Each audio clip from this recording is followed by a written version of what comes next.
Hi guys, வாட்ஸ்அப்பில் update விட்டுருக்காங்க. நம்ம என்னென்னு பார்ப்போம். உங்களுடைய அப்டேட் ஸ்டாப்பில் போனீங்கன்னா அதில் 2 கேட்டகரியாக பிரிச்சிருப்பாங்க. ஸ்டேட்டஸ் அதுக்கப்புறம் சேனல்ஸ்ன்னு சொல்லிட்டு தனியாக பிரிச்சிருப்பாங்க. நீங்கள் ஸ்டேட்டஸ்குள்ளே வந்தீங்கன்னா உங்களுக்கு எடுத்தோடனே மை ஸ்டேட்டஸ் காமிக்கும்ல. ஆனால் இப்போ அதை ஆட் ஸ்டேட்டஸ்ன்னு சொல்லிட்டு பேர் மாற்றிட்டாங்க. அது மட்டும் இல்லைங்க, ரீசெண்ட் அப்டேட்ஸ் அப்புறம் வியூட் அப்டேட்ஸ் ரெண்டுத்தையும் தூக்கி விட்டு எல்லாத்தையும் ஒன்றா ஆக்கிட்டாங்க. பாருங்கள், உங்களுடைய ஸ்டேட்டஸ் எல்லாம் காமிச்சிட்டு லாஸ்ட்டில்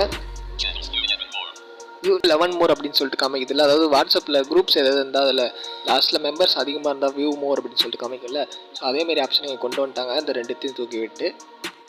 அது மட்டும் இல்லாமல் ஒவ்வொருடைய ஸ்டேட்டஸ் ரைட் ஹேண்ட் சைடும் தம்ப்நெயில் ஆட் பண்ணியிருக்காங்க. ஸோ இது வந்து விஷுவலி சேலஞ்ச் நம்ம பிளைண்ட் பீப்புளுக்கு தெரியாது. ஸோ லோ விஷனாக இருந்தால் பார்ப்பாங்க. அதை அவ்வளோதாங்க அப்டேட்ஸ். பாய்.